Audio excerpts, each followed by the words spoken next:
My thoughts on Legion, Season 3, Episode 3, Chapter 22. This episode is rated TVMA, so will this video be another episode I love. Spoilers for the show leading up to and including this episode, and possibly some comic stuff as well. And yeah,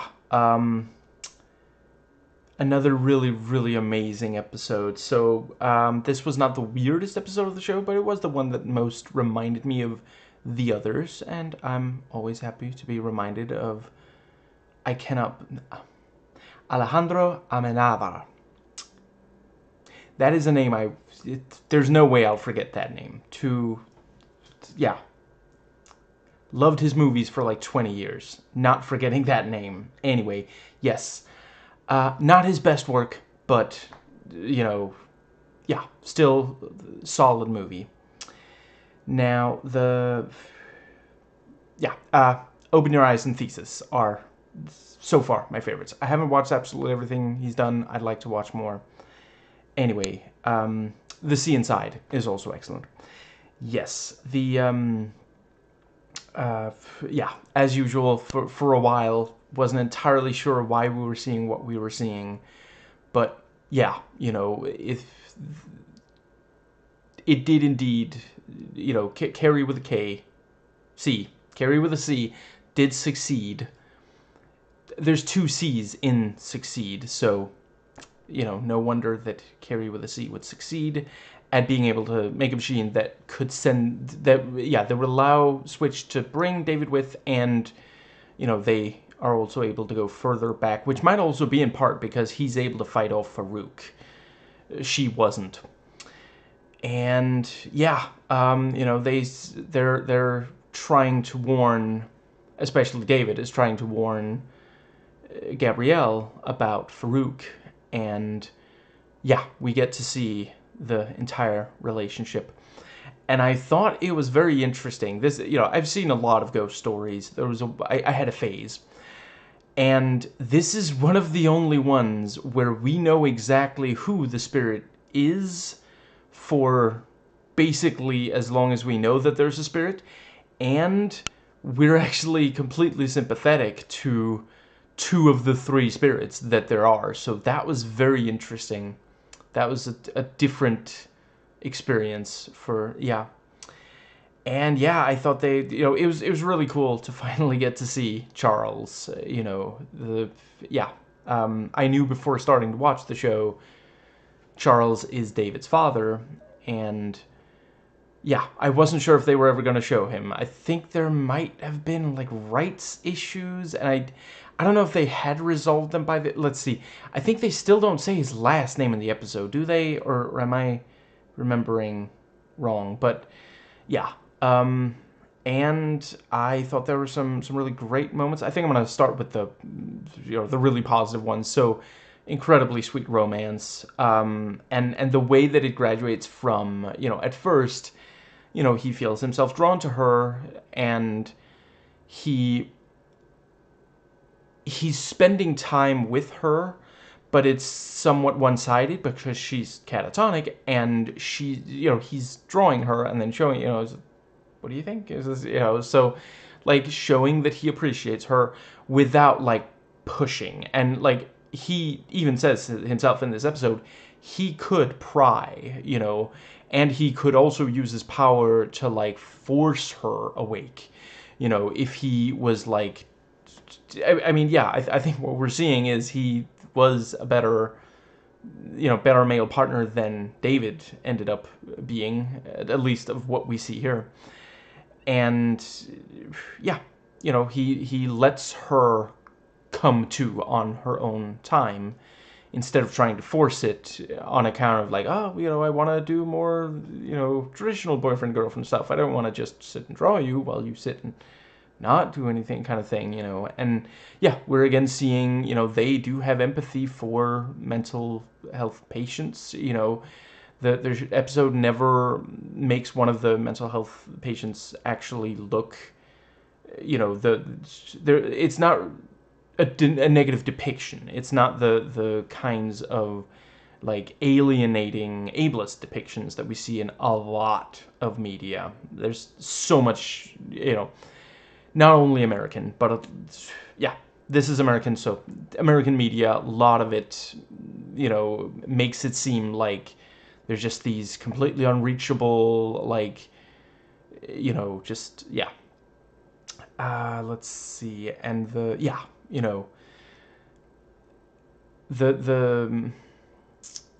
she comes to, and they talk, the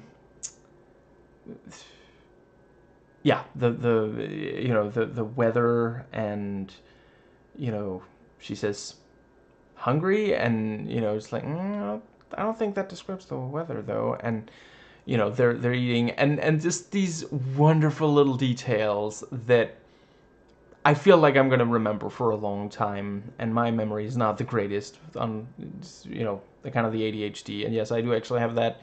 I'm not just saying that. Was diagnosed. And yeah, let's see, the this thing of, have you ever heard of a tomato? Well, we call it tomato.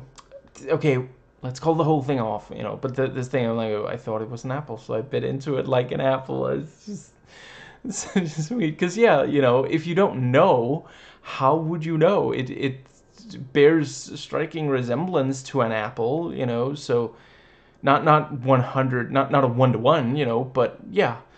And yeah, that's not as good. Like, somewhere Nathan Yaffe just felt a chill down his spine, and he has no idea why. And this thing of like the pie, how she keeps taking the rest of his pie, and at one point he like reaches for it with the fork, and she like knocks it away, and they both giggle. It's just such a wonderful little, such a human moment, It just, that's an ongoing thing for their relationship. And it's also like, we're told, they don't spell it out, I suppose, but I mean, they say, where was she in the camps, or where did she come from, something like that. Yeah, pretty clear where she was. She didn't get enough to eat there, so now she, like, eats maybe a little bit more than she. I'm not judging. I'm just saying, and it's the fact that becomes this sweet little ongoing thing between them. It is this, like, in general, the show has this theme, not just that element of this episode, of the human spirit persevering, just like, yeah, not everyone, sadly, not everyone, but sometimes some people can overcome trauma, and yeah, also a theme on the show. It can help a lot if there's someone who cares about you and shows that they care about you. And let's see, the thing of, like, oh, I had the most wonderful dream. Oh, describe it. Well, I tore off my face and I was someone else underneath. Nope, that's somebody else's. And the thing, we'll never be able to leave here. I actually know a trick. Well, I guess he's not an old dog, which, to reiterate, I adore old dogs. But they walk out and everyone's applauding and saluting and the whole thing. Just, yeah. Also, holy crap, the flashback to the war thing, and he, goes all, like, yeah, he uses his power to stop the other person. And yeah, I thought it was interesting that it was only at the very end that Gabrielle was able to see David, and most of the time when she heard him, she seemed to think it was just, like, haunting. But not the haunting, classic though it may be. And yeah, like, I can't help but wonder if it's because, like, we already know that this is a universe, and I appreciate they showed that in the first episode of this season, which was also where we first see time travel. This is a universe where time travel can work. You can go back in time and change what happened. Switch did it twice with David's, saving his life. But this was further back than she's ever gone. She doesn't know all the rules yet. She's still learning, hence the headset and the whole thing. Maybe the reason that they couldn't be seen most of the time and heard most of the time is that David was only a baby at this point and Switch hadn't been born yet, so maybe that's a limitation. You can only, maybe it's the not quite the same rules as the butterfly effect, but similar. You can't go back further than, and yeah, he was just a baby at this point, so she couldn't hear his adult voice. I can imagine something like that, and love that the episode ends on this very grim image of two generations, or not the very last thing. I think the very last thing is Farouk, which is so creepy. But yeah, one of the last things we see is two generations of, the men in this family, in front of a woman they care about who is, not responding. And, I don't know if this is the deaths of these characters. I mean, she says she needs to sleep. It is possible she's going to wake up next episode and go, I have finished my nap. But I genuinely don't know. Also, really gnarly detail with she has to take out a tooth every time she travels.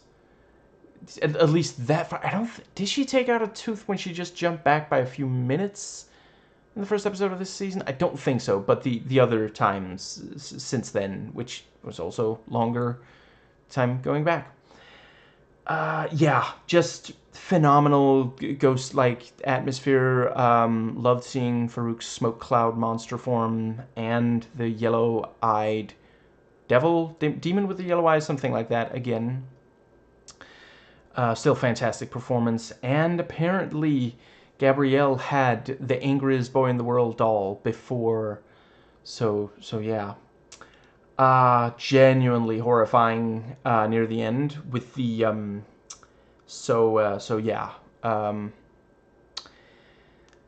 her being trapped in a room with no doors and windows for, it wasn't like for forever, but still, having, she was in the camps, which I don't know if Farouk does know, but like if he doesn't, it's because he didn't care to like check. But we know he can read minds, so either that was particularly cruel of him, or he just didn't care to even find out, which, like, given the time it's set, yeah, like, he could have, it's not impossible to imagine that she might have been, yeah. Let's see, yeah, and then the lying little baby, two-faced all the way, just like, holy crap. No face, wow, blew that one, holy crap. Yeah. Your Honor, I'd like to have those last remarks stricken from the record because it's devastating to my case. Good call. But yeah, that was like, holy crap. And she keeps turning over the baby, like, essentially, like, unable to accept what she's seeing. Yeah, the jumping between, like, the chronological jumping, really effective, as has been other times we've seen it. And let's see, yeah, I think that might pretty much be it. Cool to see Cerebro. And let's see, right, did briefly want to talk about, so yeah, the conversation, this thing of, he's leaving even though she clearly needs him there. And, also the times where, because she's alone for so long and believes the place is haunted, she's hearing things, seeing things, she starts to wonder, am I still back in the asylum, and institution, sorry. And the let's see, yeah, this thing of, yeah, he's leaving, and he says, I'm not alone anymore. And then she has the devastating line, "I didn't realize you were alone." And it's such a great, like, obviously he didn't mean it like that. He didn't mean that she didn't help make him feel less lonely. And it's like, we do see that he does spend a lot of time focusing on Farouk, also building Cerebro.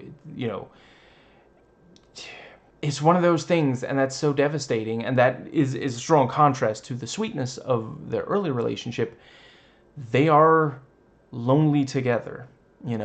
He needs another telepath, or some mutant at least, and she needs someone who's more present, which he can't be because of he feels like he's the only mutant out there.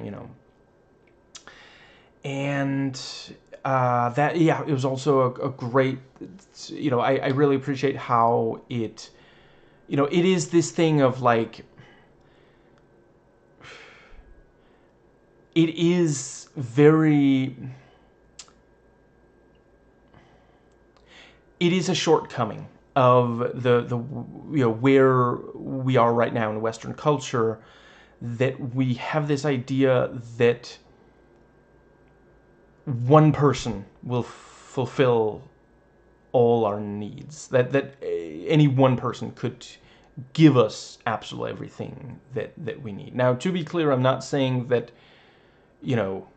I understand why a lot of people choose monogamy, and I'm not saying, like, personally, I can't really imagine being in a romantic relationship that wasn't monogamous, but I do think for many, many people, yeah, it does make more sense with, something like polyamory, and yeah, and yeah, I'm not saying everybody should be polyamorous, but if you're going to be monogamous, I think it's a good idea to try to consider if maybe some of your needs can be met by friends or other, like, obviously if you're monogamous, that's not going to include, like, sexual needs, but yeah, other emotional needs and such. And yeah, we're seeing these two people, neither of whom can 100% meet the other's needs. I wasn't 100% sure if Charles could hear, that was also a wonderfully inspired bit of weirdness. It's not just like David's voice. It is actually the song, this modern song. I'm like 99% sure. I haven't heard the song before, but I'm like 99% sure that song had not come out, at the time that this, these memories took place, so.